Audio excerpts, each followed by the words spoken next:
I didn't, guys. Oh, so I'm going to the bathroom. Who goes to the lights? Oh, maybe the one outside. Hey. Okay. Meme. Bye, Ben. Bye-bye. Okay. Bye-bye. Stay, please. Stay.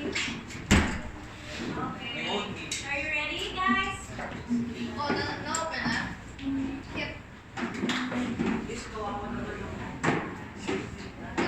So the lesson history is common monomial factoring. Now, before you can, what's factoring again? Sorry. When you say factoring, factoring is actually related to what operation?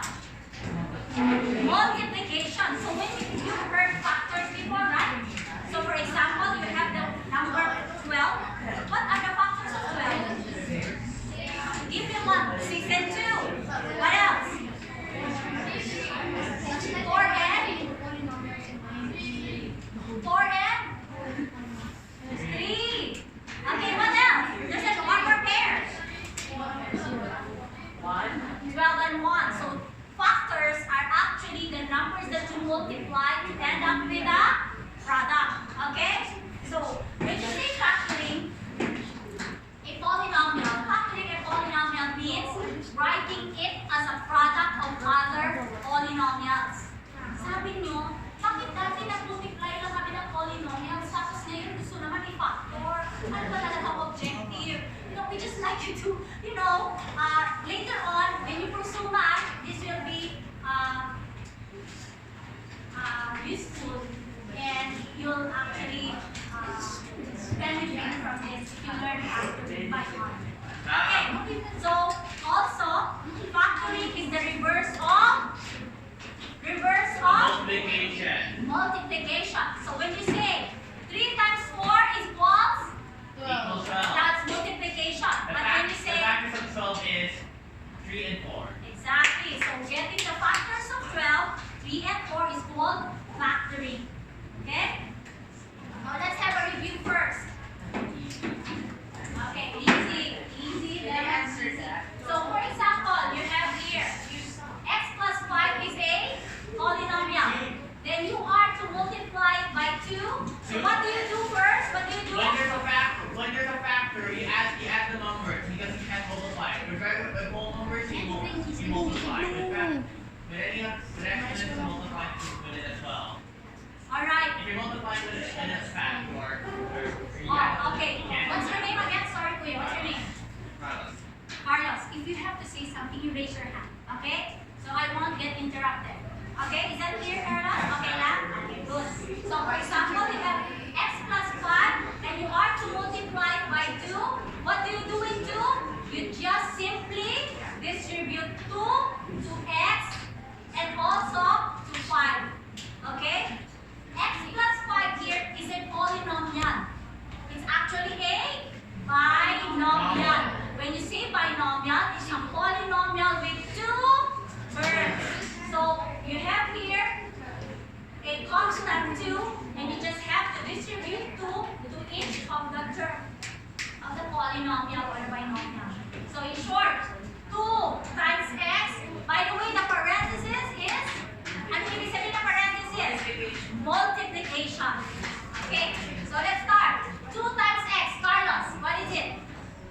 It's a factor, you put 2 times the x. whole number, if it's a factor, you add the whole number, you put the whole, just add up, just 2x. So the whole number is multiplied as factor.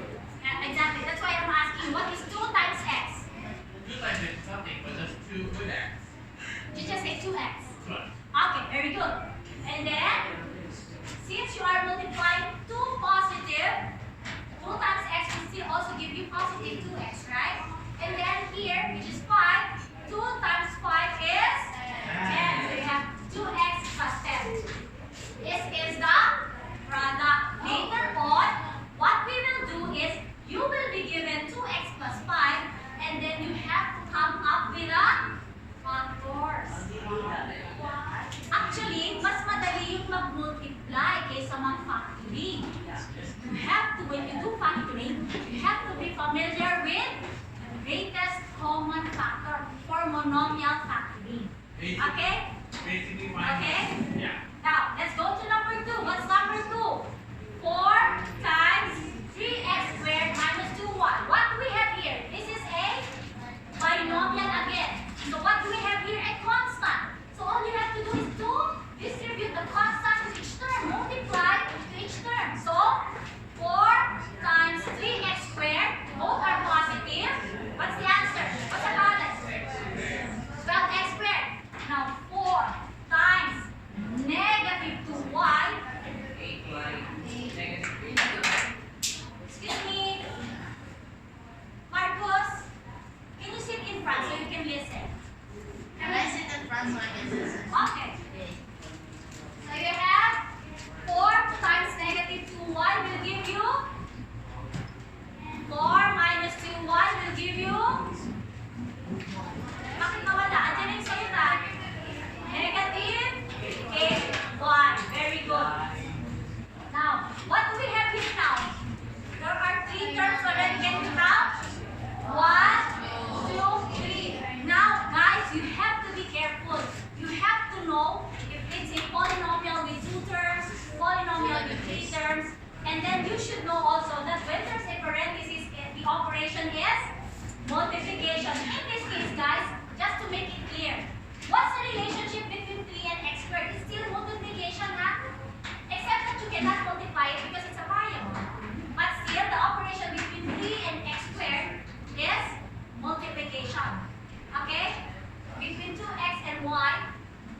Multiplication. Now, for you to make sure, para malaman mo na polynomial siya, may mga ganito, ha? May mga plus or negative, minus and subtraction for each term, okay? Now, let's now distribute 5x. Okay? So 5x times 3x squared will give you, first you multiply the numerical coefficient. 5 times 3 is? 5 times 3 is? Ay wala, 5 times 3 pala, x cubed agad. 5 times 3? X times x squared. Ano x3? Meron ka naman narinig ba x3? Yung x3 pang grade 6? X cubed na tayo ha? What do you do nga with exponents? When you are multiplying variables, what do you do with exponents? You simply add. Add the exponent. Okay, now next. 5 times negative 2. 5 times negative 2. 5 times negative 2 is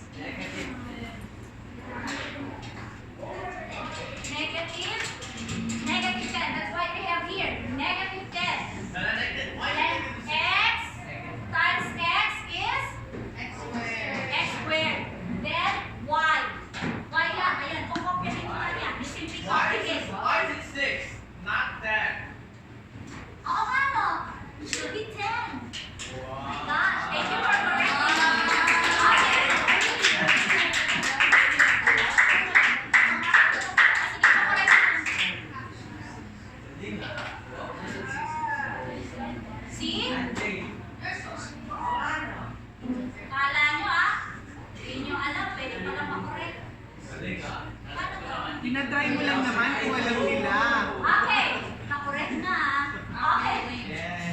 5 times positive 4, 20. Then you have x, simply copy x. Kasi wala namang x ito. So you have nothing to add. You simply copy the variable. Okay, now let's try to do number 4. Any volunteers? Any volunteer? Okay, Ella on. Number 5. Di pala. Good job, Vito. You put your answer.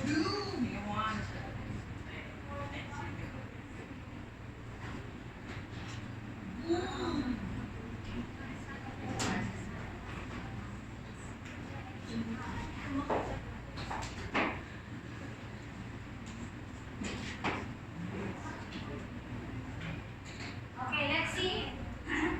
Let's check the answer of Ella. Serena. Teresa. Therese.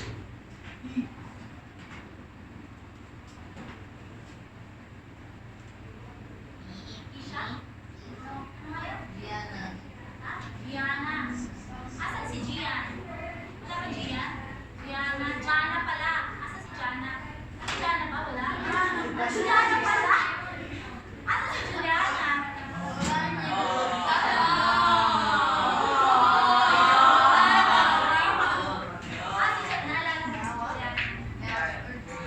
Carlos, you're sitting beside? JM? You are? Sorry, quiet please. Charlie and then? Kristen. Kirsten. It's not Kristen, but Kirsten. Bakit gusto nyo ganun itong letters ng pangalan? Nahihirapan na ako. Okay, let's check the answer of Ella O. 4x squared times xy squared. 4 times 1 is just 4. X squared times x is? X cubed. Then y squared. Next, let's go to the second term. The second term of the polynomial. 4 times 5, 20, x squared, then z. This is letter z. Okay? Plus the third term, 4 times 6,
Bakit ganyan? Julian, Gianna. Ang wala si Juliana.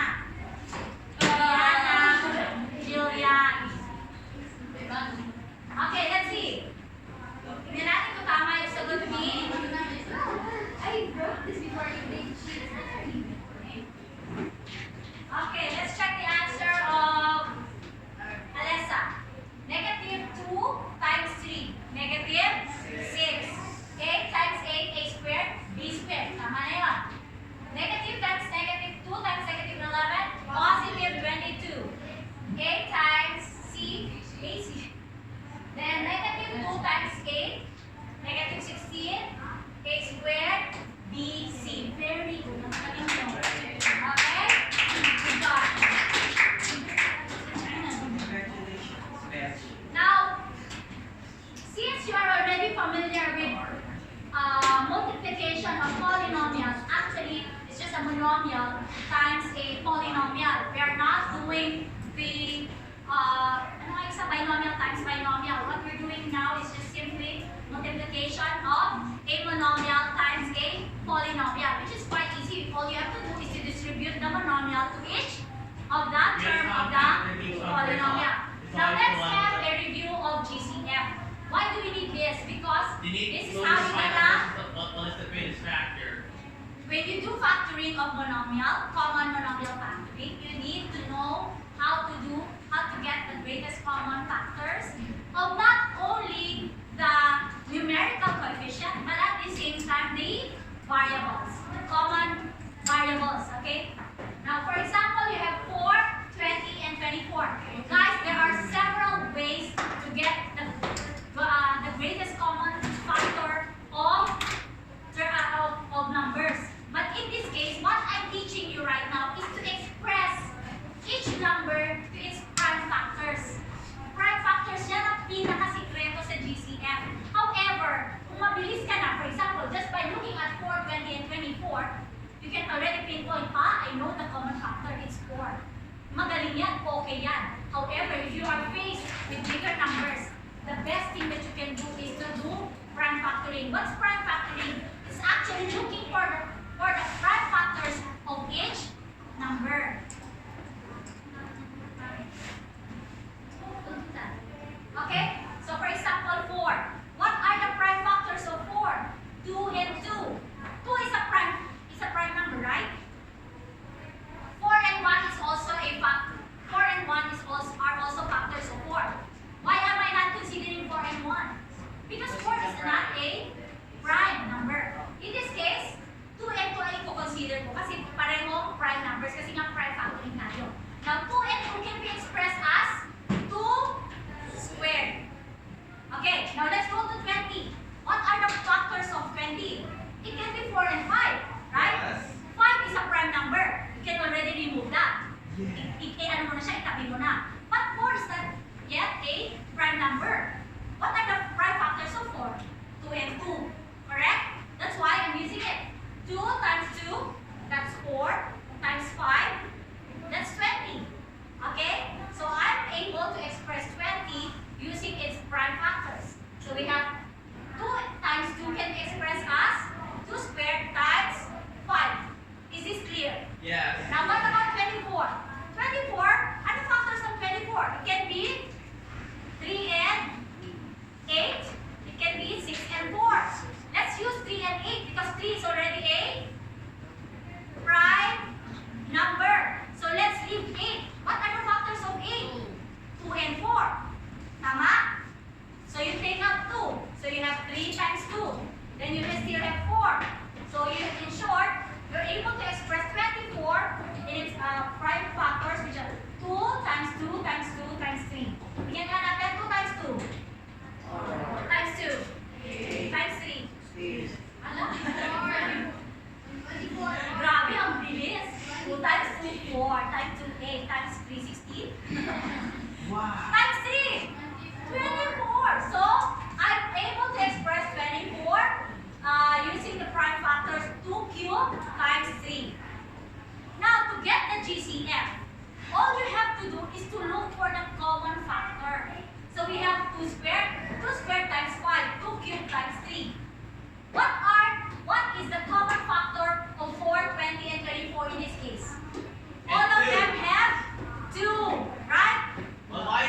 have the exponent. Why is shaded yellow? I can't find. The exponent will help you determine which one should you consider. Okay, so first I encircled 2, so I wrote down 2 here. And then what do I do next? Choose the smallest exponent. What's the smallest exponent? You have 2 and 3. What's the smallest exponent? 2. So put 2 here. Now, So the actual greater common factor. now, is 5 common to all 3? Hindi. Hindi. So I will not consider 5. Is 3 common to all 3? Hindi. Hindi. So in short, I will not consider that. I will only consider the factor that's common to all 3 and then that's the smallest exponent, which is 2 in this case. So 2 raised to 2 is It's actually 4. So And then I was able to get the greatest common factor. Don't forget this because I will show you later on when you already have variables within. Ito kasi numbers lang. Tingnan natin kapag meron na variables. Let's go to the next. Tan-tadan! Now, let's check.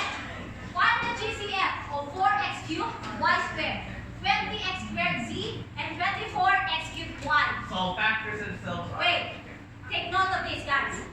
Nakita niyo yan? Na-overwhelm kayo agad?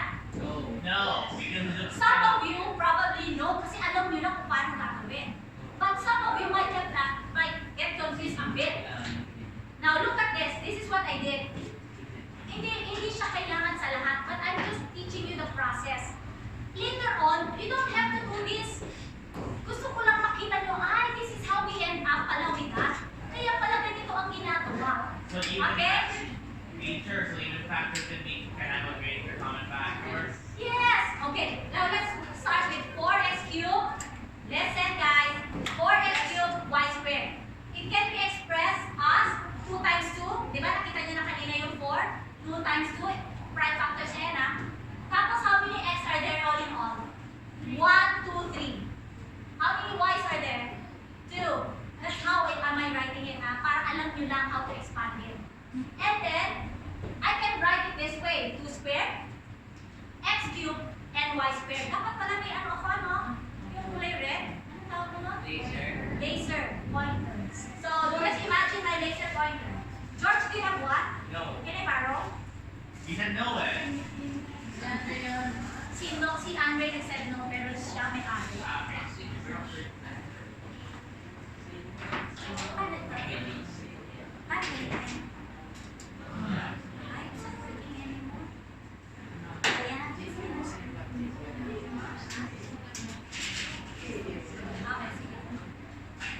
Okay, as you can see, that's all. So, I can just express 4x cubed y squared. Tingnan mo, wala namang nabago actually. Gusto ko lang makita niyo pag in-expand. And then, I will express 4 this way. But, alam ko, marunong na kayo mag-GCF ng numbers. So, this one is actually just a way for you to understand what we're doing. Okay, next. 20x squared c, that's just 2 times 2 times 5. Kanina ginawa na natin yung 20, kaya yan na yan. 2 times 2 times 5 times x times z. Can we just read them as 2 squared times 5 times x squared times z. And 24x cubed can just be written as 2 cubed times 3 times x cubed and y. Now, how do you, sorry! How do you get the greatest common factor? First, the number muna. Marunong na kayo, di ba? 4, 20, and 24. Without even thinking, I know that you can find, you know that you can pinpoint, the greatest common factor is 4. So right there, 4. Okay? But actually, what you did is, get the common factor of all 3, which is 2, 2, and 2. Then get the smallest exponent, which is 2. Kaya, naging 4 yan. 2 raised to 2 is just 4. Are you getting me so far? Next, yung x. Is x common to all 3? Ay, wait. Is 5 common to all 3? No. Is 3 common to all 3? No. Is x common to all 3? So, write it down right away. Ilagay nyo na agad. X. Tapos, you just simply choose the smallest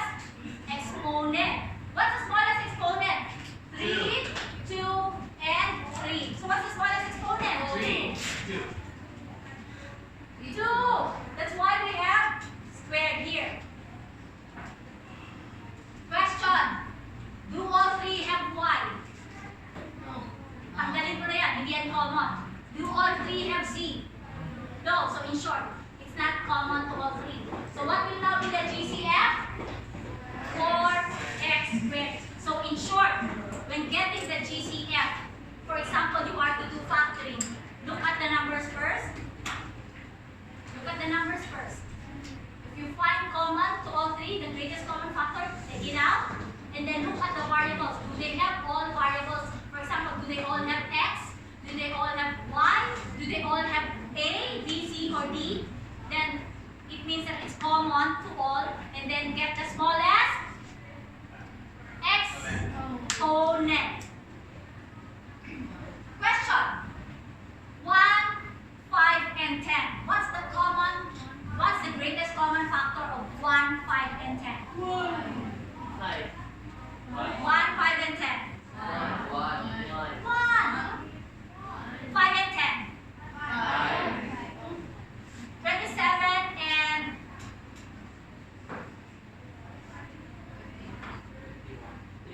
54. 27 and 54. 27.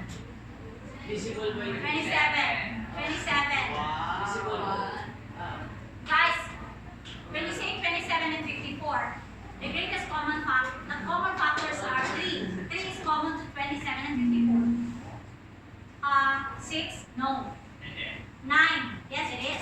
It's common to all 3 and 27. So the greatest common factor is 27. Okay?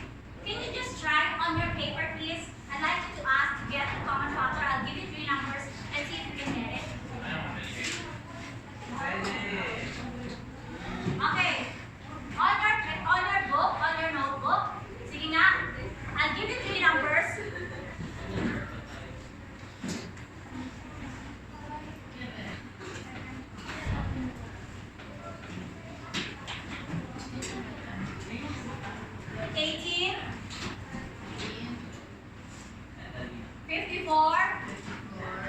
And 36.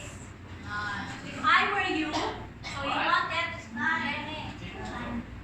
18, 36, and 54. Again? 18. You can do prime factoring if you like, huh? 18, Yeah, I can do that. 54, and 36.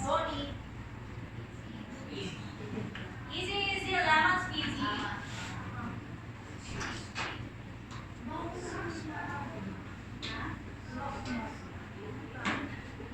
Okay, anyone?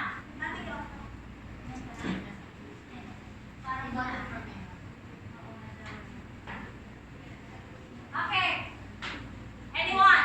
Don't answer. Anyone? Can I answer it? Please, mommy, allow me. Huh? Nakritis na tayo. Dalhin mo ba niya? 18? Who says 18? Who says 6? Isa lang. Okay, let's try. Let's check na kung talagang 18. Kasi guys, just by simply looking at it, sometimes ang sagot mo agad, pwedeng 6. Pwedeng 6, pwedeng 9, pwedeng 3. Pero hindi mo alam na ang greatest common factor pala 18. So let's try to do it. Tignan lang natin para sure. Guys, just do this when you are presented with big numbers like this. Medyo hindi common to. Pero pagka pinigay naman sa'yo, 2, 8, and 6. Alam mo naman ang greatest common factor ng 2, 8, and 6, ano? 2! Huwag ka na namang maglagay ng prime factory. Huwag na. So let's do 18. How do we express 18? 2 ano ba ito? 2 Square. 2 times 3 cube. Tama ba? 3 cube. Ay, 3 square? 2 talaga? O, next, 36. 2 square times 3 square. Tama ba ko? Do you know how I do this? Alam mo paano ito gawin? Hindi. You know? Sino medyo hindi pa alam kung paano gawin ang prime factoring? Okay. For example, 18. This is what you do, ha? Sino shortcut ko na to? Okay, kung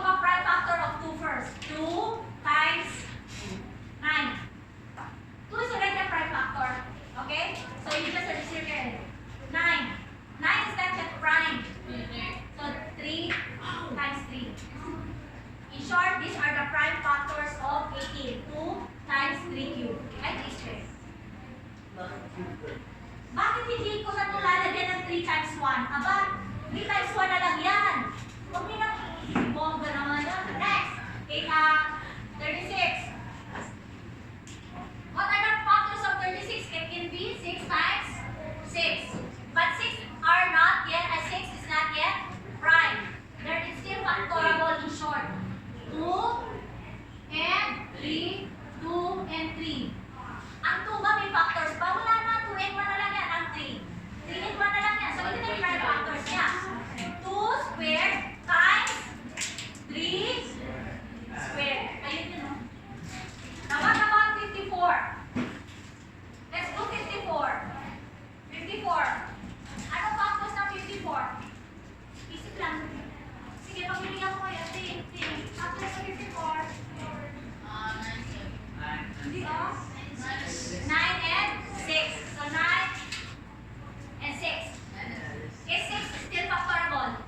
Yes. What are the factors of 6? 2 and 3. What about 9? 3 and 3. So, in short, 54 can be expressed as 2 times 3 cubed.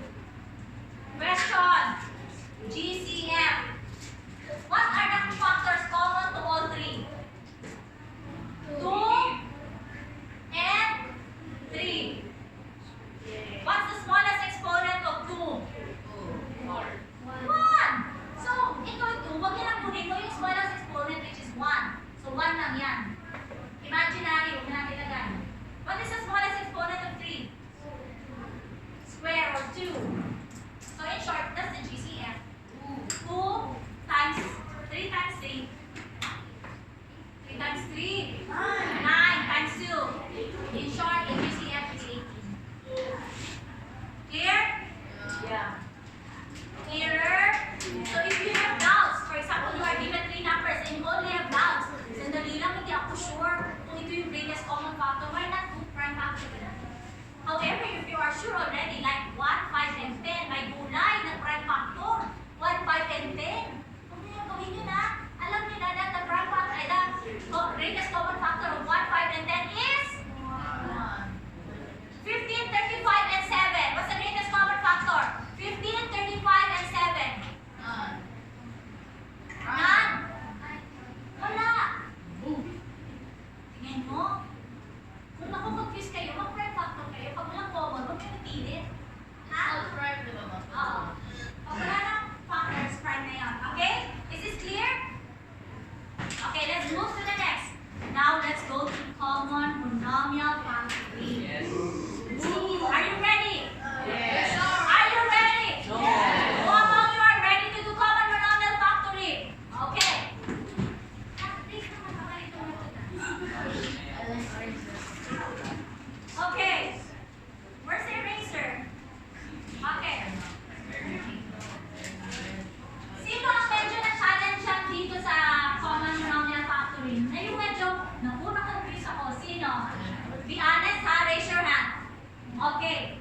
Did you know that as I was teaching my son, Rene, grabe talaga, 3 years. Hindi, lang pala. Pero, mahirap siya ituro. Pero that's why, because I didn't start with this review, I thought all the while na kaya niya na without the review. But then, I have to do the review again before he gets... No! He didn't let me down. Except that he gets confused from time to time. And also, maraming medyo nangyari, especially with what do you call that? Yung negative signs, with the signs. Okay, guys, be careful with the signs. The signs are not easy. Be careful with the signs. The world is about to end. Be careful with the signs. Okay. Okay. Now let's do common monomial factoring. Earlier, what we did was the reverse. We're just multiplying. We're just multiplying 2 times x plus 5. But this time, what we're gonna do is Reverse.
put 2 first. After comparing 2 and 10, you said 2.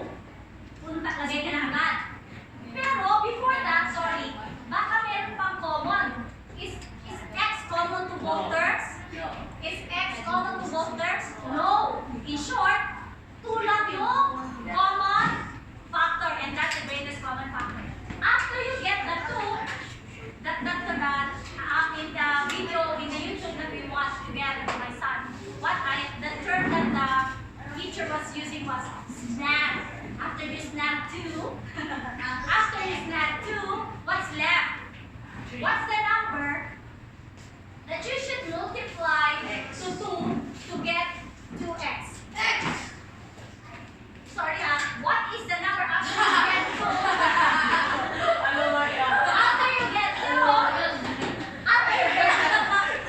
After you get 2, what's the number that you're supposed to multiply to 2 to get 2x? X. So yun lang. What about 10? To get 10, what should you multiply to 2 to get 10? 5. And it should be positive 5. Okay? Is that clear? Yung iba, this is how they do it. Kunyari, you have 2x plus 10. And then you know that the common factor is 2. So you divide both by 2. Each term, you divide each term by the common factor. So you put 2 here already, your common factor. 2x divided by 2? X. Plus 10 divided by 2? In short, there are several ways to do this. You use the one that you are most comfortable with. Okay? Clear? Now let's go to number 2. Again?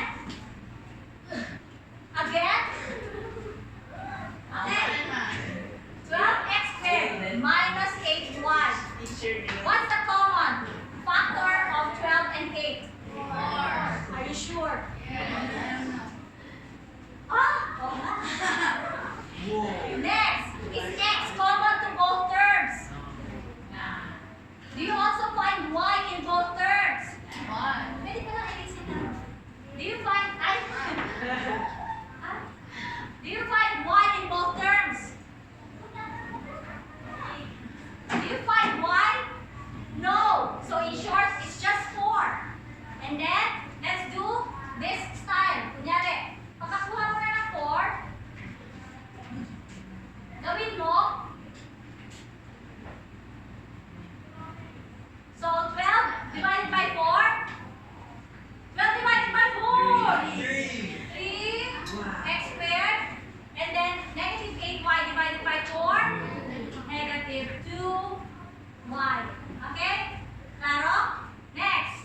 Therefore, 20x divided by 5x, that is just 20 divided by 5. What happened to x? Bakit wala ng x? What happened to x? Because x, what's the exponent of x here?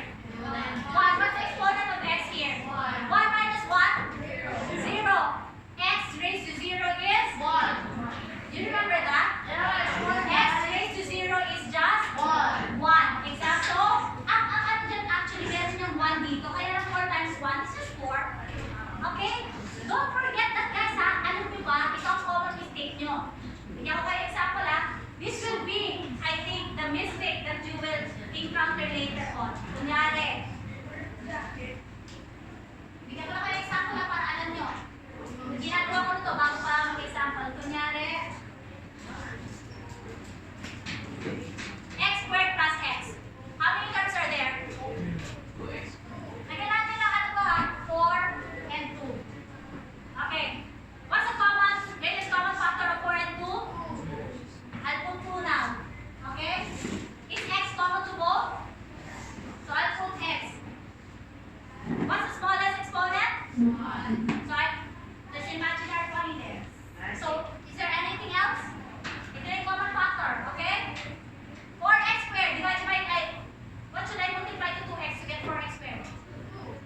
2x. Okay? Tama?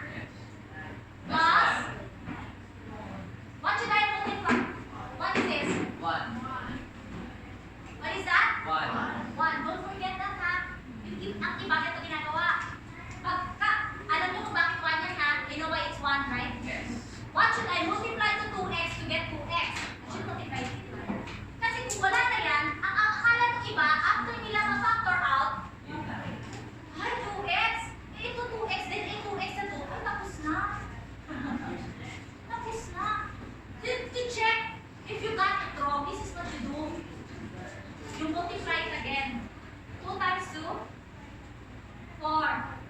X times x, x squared. Did you end up with the original? No, you didn't.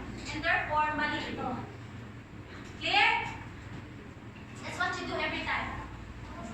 If you are still not very familiar with the lessons, okay? Now this one,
What if I try to consider the largest exponent in this case? Tignan natin ako pwede. Okay? I'll make this 5x squared. Let's just see. So you will not be confused like that. Sandali lang.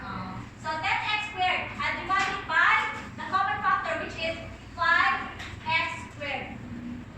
10 divided by 5? 2. X squared divided by x squared? 1. So 5 na yun. Eh, dito. 5x squared. Is that possible? No. 5 divided by 5? Possible. 1. X divided by x squared. What will happen? 0.5x. What will happen? X divided by x squared. What will happen? Magkakaroon ng denominator, magkakaroon ng negative. Magkakaroon, ang mangyayari dyan, 5x divided by 5x squared. The answer will be 1 over x. Hindi tama. Dapat kasi wala denominator. Ibig sabihin, 5x is not divisible by 5x squared. This is a fraction. We should only have whole numbers. When you say whole numbers, dapat lahat nasa taas lang. Okay? That's why we always consider the smallest exponent. 5x, negative 5x divided by 5x. Negative 1. So this is also correct. Let's go to number 3. M to the 5th, n squared plus mn. How many terms are there? How many terms does the polynomial have? Now look, what's common to both? M and n. What's the smallest exponent of m? 1. What's the smallest exponent of n? 1 also. That's a common. So therefore, the common factor is m and the exponent should be 1 and 1. Dividing both by that, m will now be m to the 4th yan na, hindi m raised to m to the 4th yan na. Huwag niyo susulatin ng ganyan, hindi kayo po consider. So, that's m to the 4th, and then n squared divided by n is just n. Plus, mn divided by mn is just 1. Very good. Would like to do this? Mommy. Anyone? Alessa again? Anyone? Go! 6 ako. Gian. Jillian. Number 5. Yay! Number 5, number 6, si ano? Tapusin mo na natin si Jillian. Uy, purple pala to.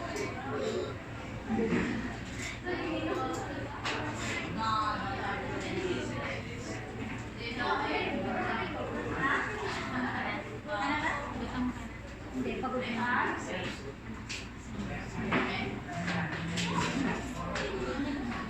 Nahihirapan. Kawawa niya. Huwag mo masyado. Bakit hindi ko kukunin? Wala nga. Wala nga po wala.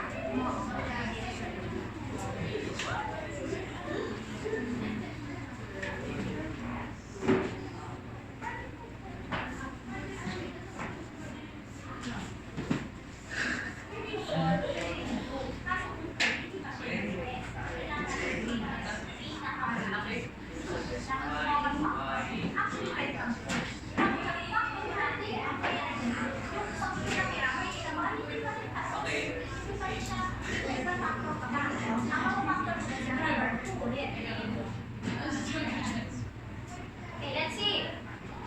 For number 4, Gian, tingnan natin ha. Sabi ni Gian, 12, 20, and 16, the greatest common factor is 4. Very good. There is Zarina here has a question. Sabi ni Zarina, di ba teacher, 12, 20, and 16, greatest common factor rin naman yung common factor rin naman yung 2. Ay, common factor rin yung 2. Walang problema doon.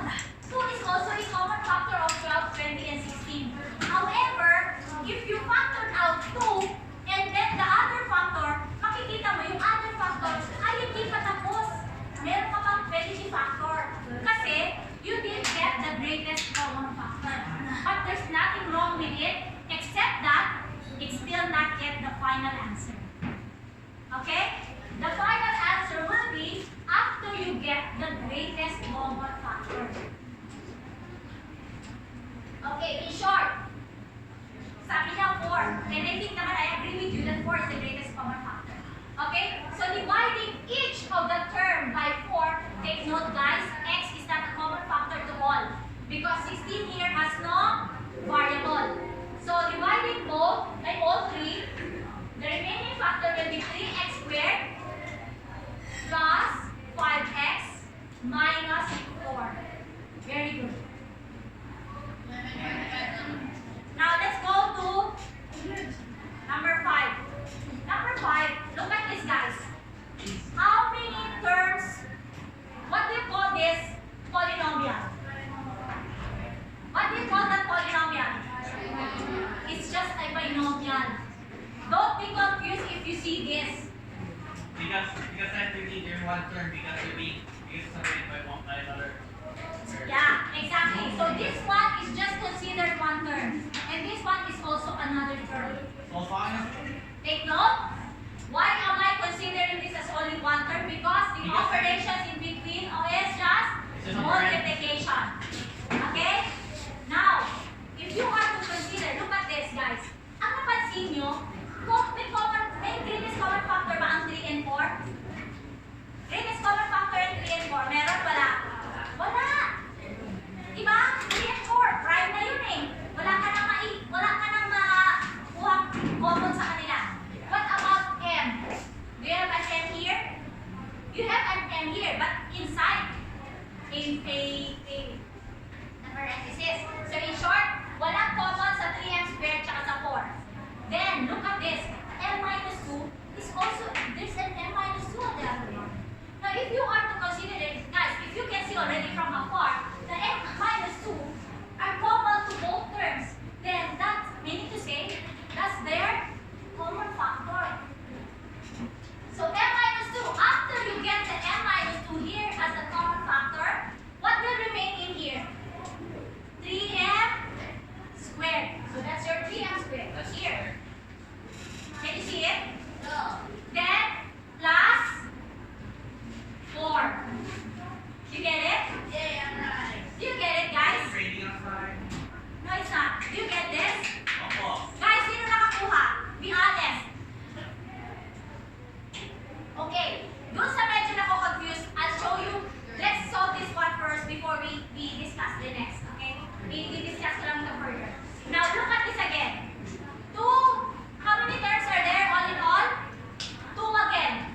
This one is just a binomial because there are 2 terms. It's separated by minus sign or the negative. Clear? As you can see, 2 and 3, no common. X, wala ng X. But both terms have 5y plus 1. 5y plus 1 is also another factor common to both. So you just get 5y plus 1 as its common factor. And what's left? 2x, this is the 2x, minus 3. Now I'll show you how come some can understand it, some is a bit confused. I'll show you. Now let's go back to this. We have 3m squared. Listen, don't talk. M minus 2 plus 4 times m minus 2. Why am I considering this just as one term? Again, because the operations in between is just multiplication. It's not divided, but it's not separated by minus or ano. Wala namang plus B2 eh. So, ang operation sila, so one term lang yan. Isang term lang to. At also ito. Clear? Now, if you are a bit confused, kung kunyari, i-replace mo si M minus 2, sabihin ko, yung M minus 2, itong buong term na to, gawin ko kaya siyang letter M. Itong M minus 2 na to, gawin ko siyang letter N. Gawin lang, pwede naman kaya yan sa math. Sabihin mo lang, let N be equal to M minus 2. I can do that.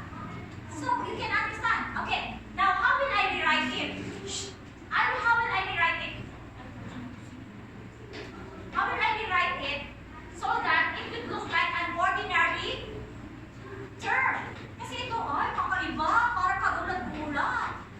ganito, ganito. 3x squared n plus 4n. See? May kakaiba pa ba dyan? May kakaiba pa ba? Tandaan nyo guys, kapag may ganito, multiplication yan. Ha? So, pwede ko siyang gawin ito, kasama lang yan yan. Pwede ko siyang let 3n, let n be equal to n minus 2. Now, as you look at this, what is now common to both? What is common to both? n. So, I'll now factor out n. After I factored out n, what will be the remaining here? 3x squared plus 4. May kakaiba? May kakaiba. Now, nalimutan nyo sa dalila, wala naman talaga yung n sa totoo eh. Ano nga yung n? n minus 2. Di ba palitan ko lang si n? n minus 2 times 3x squared plus 4. Clear? Clear? Sino pa ang medyo nakakonfuse? Be honest, guys. It's okay. So, this is the same thing. Pag nakita nyo yung, ay, magkapareho. Huwag kayo magulat agad.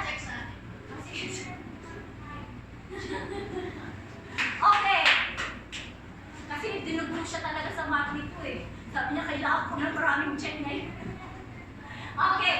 So, in short, guys, pag nakakita kayo, sandali lang. Check nyo muna how many terms are there. There are just 2. Ito ang nagsiseparate sa terms. And then you see there's y plus 1, 5y plus 1. Then meaning to say, you can just replace 5y plus 1 by another letter. Sige nga, tignan natin. Gawin ko kayang 2x. Let 5y plus 1 at letter. Mamili na kayo z. Gawin natin z. So gawin ko to. Ito 5y plus 1 is my z. So I will just put here z. Plus, I minus. Minus ano? 3. 3 what? Z. What's common to both? Z. So Z. 2x minus 3. Then, don't forget guys, yung Z, and gawa-gawa nyo lang yan. Pinakuso nyo lang yan. So, babalik kayo. Ano nga yung Z ko? 5y plus 1. Don't forget the parentheses, guys. Then 2x minus 3. Clear? Okay, let's go to the next. Factoring by grouping. Nako, ito na. Hindi naman siya mahirap. When you, if you see a, kapag nakakita ka, sandali lang, bakit 4 yung term? Diba the same yan sa 5 and 6? Parang ganon, pero hindi. Ito na pa rin sa page. Yung just 5 and 6. Hindi na. After you have grouped them already. Okay, now let's look factoring by grouping.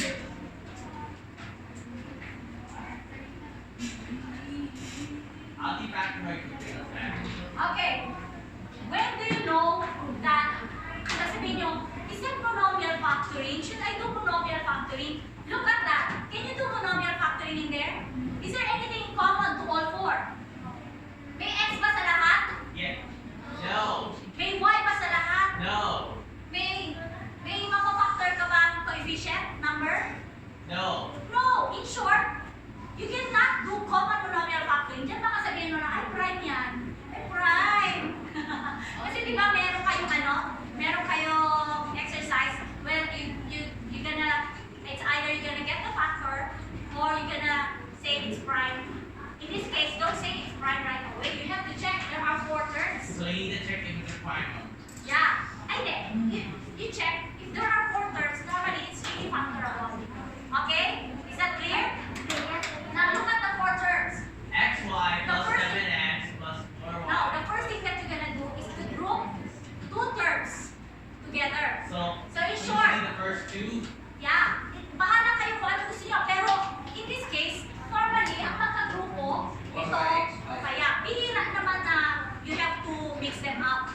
But in this case, sige nga, let's try to group together xy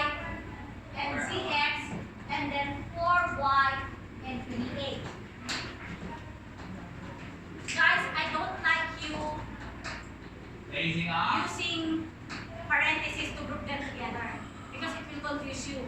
Baka pag linagyan ko ng ganito, akala nyo multiplication. I don't like that. Okay, so don't use them. That's what I tell my Bene. Don't use kasi he-uses it eh. Naku-confuse siya pag linagyan ng ganon. Yeah, guys. Okay, in short, if you group x and y and 7x, can you see anything common to x, y, and 7x? What's common to x, y, and 7x? X. So this one, look, I factored out x. Now here, what's common to 4y and 28? None. There is. 4. It can be So divided. I factored out 4. Now guys, after kunyari, ito yung ginather mo together, ito yung pinagsama mo. After you factored out x, what's the remaining? What's the other factor? Y plus 7. Y plus 7. You know how you got y plus 7, ha? Lahat kayo alam you know how you got y plus 7, Factoring ha? out. Plus. You just copy the plus here. You have plus. Then, after you have factored out 4, make sure, kasi ito, nauna nyo lang pinactor, ha? Make sure na after you get the common factor, dapat ang lalabas din dito, pareho. 5 plus 7 ulit. Kasi kung hindi, mali yung grinupo mo.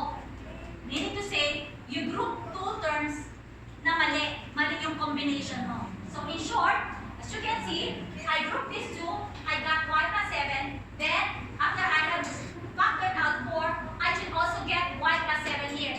Did you get y plus 7? Yeah. I'll ask him. I'll ask him. Okay, now I already factored y plus 7. Ano napansin nyo? May common? What's common to both? Guys, sandali lang question. Y and 7. After I have factored them out, I have factored here x to both terms. Are we done? No. Not yet. We're not done with the process yet. Then use cheesy. Ay, may common. Parehong y plus 7. Then what do? You factored out y plus 7. And what will remain? X plus 4. Here. Now let's go to the next. 2x minus 10 plus xy minus 5. Guys, just by looking at this, ang aking feeling, I should group these two and I should group these two. Yeah. Alright? I should group these two and these two. Now, guys, don't worry. Sometimes even if you mix them up, you'll end with the same answer. Because that's what we did. Ito yung ginawa ko, iba yung pinagsama niya. At the end of the pareho isa lang kami. Meron lang isang mas mahirap. Isa lang mas napipili na yung mas mahirap. Ako kasi kaya ko lang tignan kung ano yung mas madali. Okay? Now, let's do this. 2x minus 10. Put that to if you combine, if you get the common factor of 2x minus 10, ano? 2x minus 10. What's the common factor? 2. Guys, stand up again. We have a few minutes left. Sige, hindi na. Just listen. Hindi na. Just kidding. We don't have time. 2x minus 10. What's common to both? 2. What will remain? X minus 10. tulong na kalahati sa inyo. So 2x minus 5 plus, guys, again, what's common to x, y, and 5, y? Tingnan nyo ha, pag na-factor out nyo yung y, you know already that the other factor will be x minus 5. Kapareho dito. So y times x minus 5. Then, what's common to both? X minus 5. Snag it out. And then what's remaining is 2 plus y. Medyo may mas mahirap sa next ha. Makinig kayo. Ito. Tingnan nyo ha. Ay, sorry. Last pera na. Sige pa. Oh, the glasses look so. I'll ask you, Marcos, you have to listen. I'm Marcos. Are you listening, Marcos? Okay, which one would you like to group together? 2x squared minus 2x minus 5xy plus yy. Tingnan nyo guys ha. Tingnan nyo na, sandali lang, kaya magandang i-grupo. Pwedeng dito agad kasi nakita mo agad may kapareho sila. Ano ang kapareho nila? Just by looking at the, ha? What's common to both?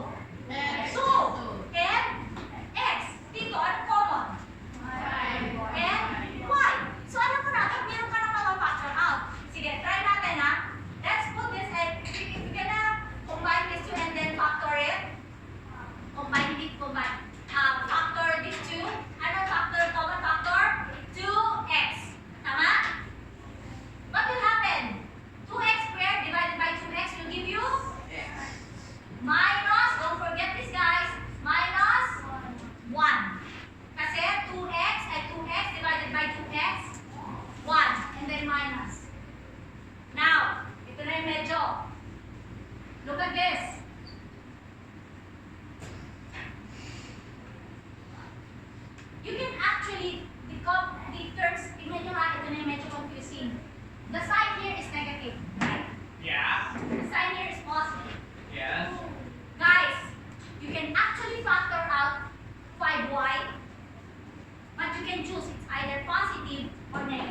If you see something like this, I suggest that you already, ito kasi alanganin, di ba? You already, what you factor out is not, what you should factor out is a negative every time.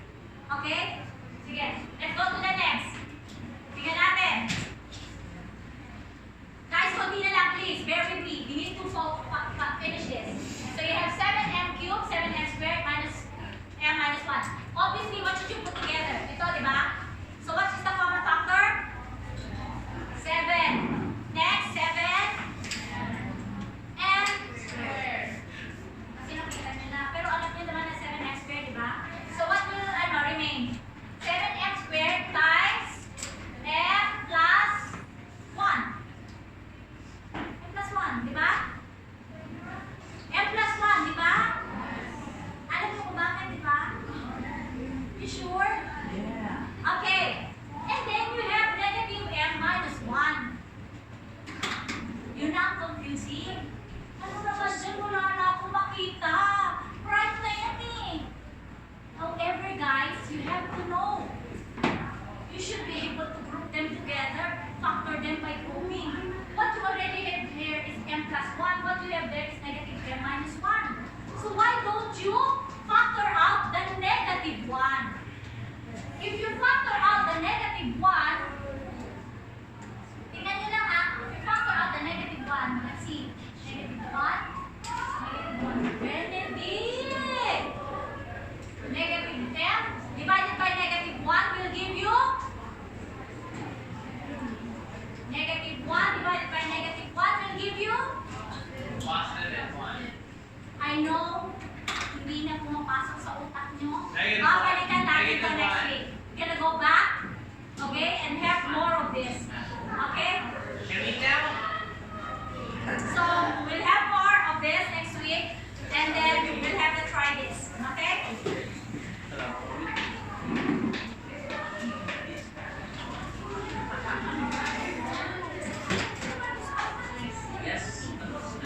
Miss Bebet. Miss Bebet.